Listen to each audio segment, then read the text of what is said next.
What's going on, guys? Over the last couple years, a lot has happened. And so today I wanted to walk you through what an average day looks like with 5 kids and explain some things that might surprise you. So with that being said, let's jump into it. First off, the morning starts at 7:30 a.m. and it actually comes in two waves.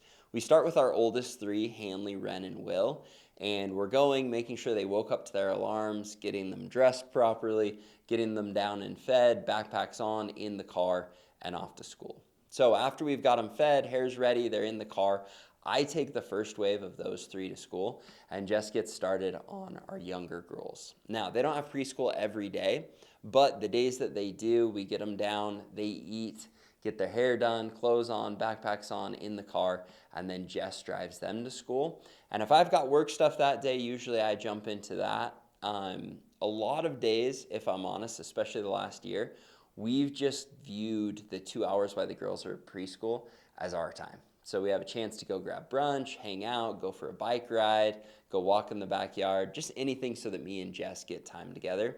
And on the days that the girls didn't have preschool, a lot of times we'd take them along for the ride. So if we're hitting a Target run or going and grabbing brunch or whatever it is, it's been a lot of fun, especially knowing we'll lose those girls next year to a full day of school. Now, when it comes to my work, my schedule is way different than it once was. When I was working at Aptiv as the VP of sales, I was working probably 40, 50, maybe even 60 hours a week at peak, managing 400 to 500 sales reps, and it consumed a large majority of my time on top of YouTube and just purchasing and managing the real estate that we owned and were trying to buy. After Maddie was diagnosed with cancer the first time and finished treatment, we kind of made the decision that it was the right time for me to take some steps back that turned into a big step back from Aptiv. So I went from the VP of sales to just working as a consulting position where really they don't use me hardly at all. This transition was made possible because Aptiv is incredible. They understood my situation, and it really ended up being the best thing possible for our family. This gave me the opportunity to spend a lot of time with Maddie and the kids for the last year or so of her life, going through thinking that she was good to getting a cancer diagnosis that was terminal to fighting an incredible battle. And I look back and I'm so grateful for the time that stepping away from Aptiv gave me and the timing that that kind of came into play. So as of today, I don't do hardly anything with Aptiv. But if you're looking for a job, I can always put you in contact with the best door-to-door sales organization in the space. Now, when it comes to what I actually do, I still am very involved in real estate in a couple different ways. The first one being management. I would say I spend anywhere from 1 to 5 hours a month just following up with the management company, dealing with any major issues. So big renovations, or we had a big mainline break that we had to figure out how to replace.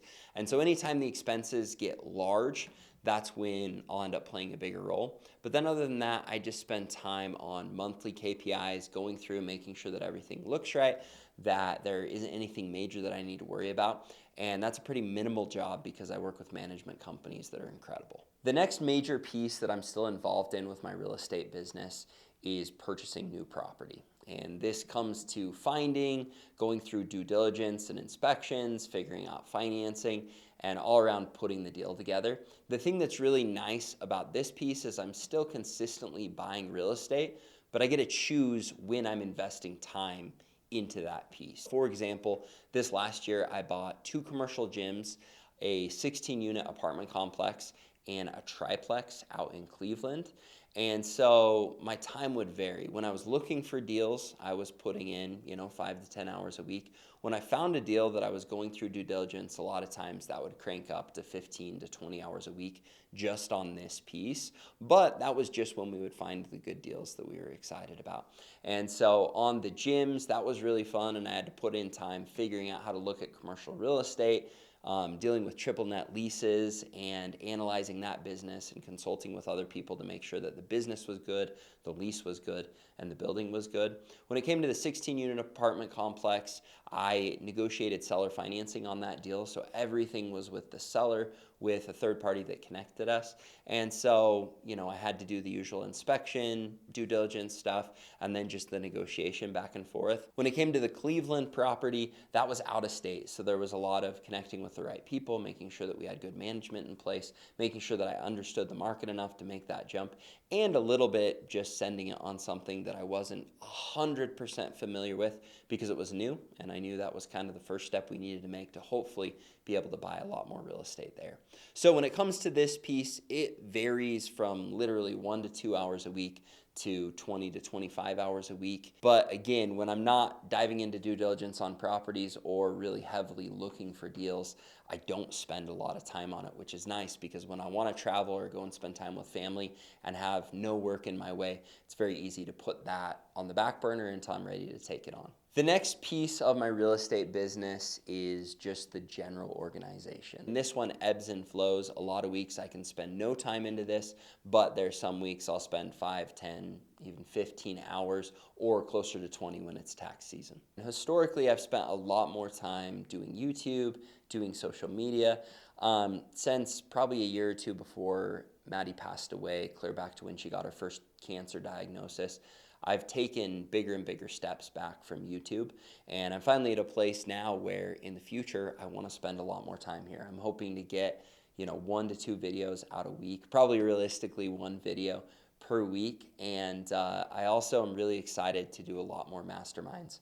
This last year I did my first ever CDS retreat, which was incredible. We had 25 people come up to my cabin. We went boating. We talked real estate. We dove into their goals and their plans, and it was incredible. It was an experience that I've always wanted to do, and even though we hadn't been consistently putting out YouTube videos, we decided to just send it, and luckily we had tons of people wanting to sign up, and it went awesome. It was so fun to meet all those people and to have the opportunity to plan this with Jess. And this was another little sprint where we were putting in more than 20 hours a week, probably for the month building up to the event. And then obviously full time for the 3 days that we put on the event. And this is something that I'd like to do a couple more of these this upcoming year. And we're really looking forward to that being another piece that consumes time. The last thing that I'm very consistent at putting hours into is working out. That's something that 1 to 2 hours every day I try to not miss because it's been a huge piece of mental stability for me. It's a place where I can go, where I can think, where I can exert energy, relieve stress, and it's been a place where I can go and grieve. There's no better place to go and cry for a minute where then you can go right back into your next set and feel good again. And so working out every day has been something that has been a huge benefit for me in my life. Now, moving forward, I plan on adding a lot more work pieces. Unfortunately, we've only got 1 more year, well, not even a full year, with our 2 girls at home. And so I want to transition where I am getting a YouTube video out every week, where we're talking more and more about creating a mastermind, doing events, and just putting more time into this community because it's something, as I've had time to step back from, that I realize that I really love. And especially after doing the last retreat, I'm looking forward to doing a lot more things like that. The other piece I'm really excited about moving forward is investing more time in creating deals and potentially even taking on some partners. So we'll see where that goes and how things transition with time. Now, I'm really excited to get to the end of the day once kids get home from school because that's one of my favorite parts of my day. However, I did want to be honest with you in saying that there is lots of inconsistency in this schedule. And the reason for that is we've come to find that we love traveling. And this is something that over the last year we've had the opportunity to do a lot of fun trips with the kids even during the school year. We go to Jackson, or we'll go to Sun Valley, or we'll go out to California to Universal Studios or to SeaWorld or to Disney. We've also had the chance to go to the Bahamas and to Hawaii. And that's something we've loved that we want to continue doing in the future, where we can pull the kids out of school and I can have the opportunity to be completely present with them when we're going and doing these fun things. The other travel that's been really fun is we have 4 incredible sets of grandparents. That's given us the opportunity for me and Jess to sneak away for weekend trips to Jackson and Sun Valley, New York, New Orleans, and these trips have been extremely meaningful for us as well. The kids get an awesome chance to hang out with their grandparents and get spoiled rotten, and we have a chance to go and spend time together. And so those are also trips we look forward to having in the future. Finally, the biggest thing that really throws our schedule out of whack is the summers. And that's because we love getting away and getting up to the cabin. We spend the majority of our days boating or hiking or just spending time away. And that is something that we purchased this last year that's really become a magical place for our family to spend time together, and really almost a place of healing and getting away from everything else. We've also had the chance to travel to other places, to spend time hiking, on adventures with the kids.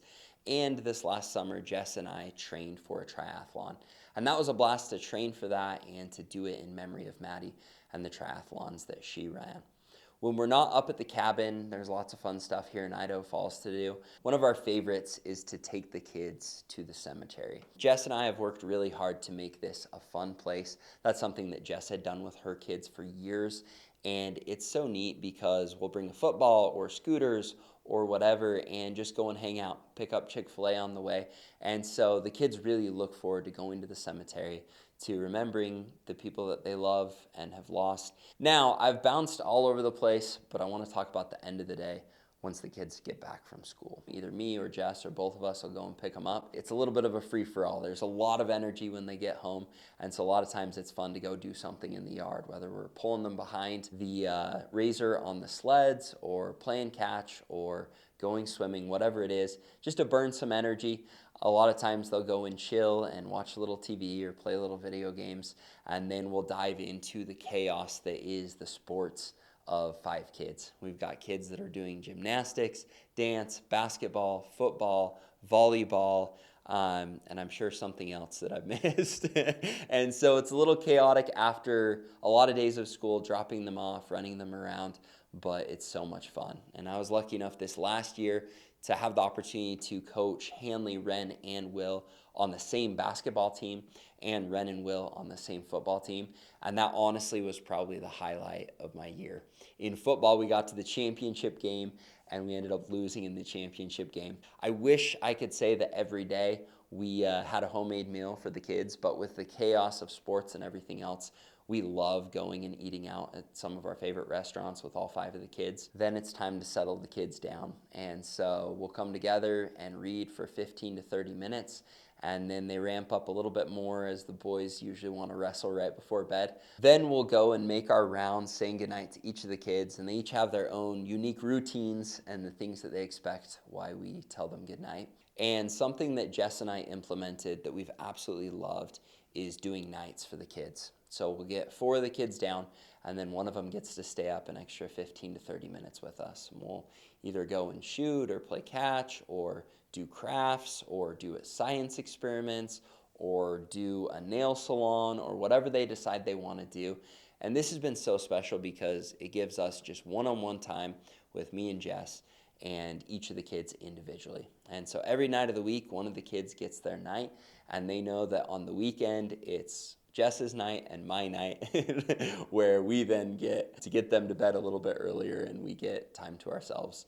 And so after the kids are down, usually our evening, me and Jess love to watch a show, hang out, chat, eat some snacks, whatever we want to do to spend time together for a couple hours. And then right before we get to bed, after showering, brushing teeth, doing that whole routine, one of my favorite parts of the day is going back to the kids' rooms, checking on them, seeing them sound asleep, giving them a kiss.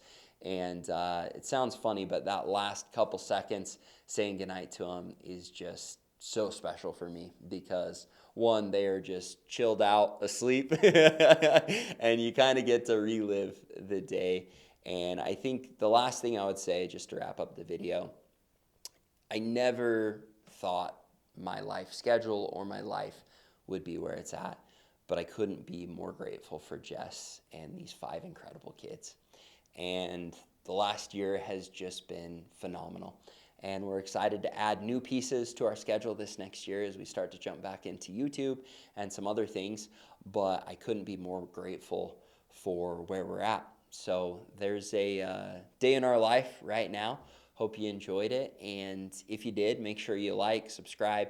We'll look forward to seeing you in future videos as I'm going to buckle down and try and continue to put videos out about our life, real estate, plans, masterminds, all of it in the future. Thanks so much, guys. Have a great day.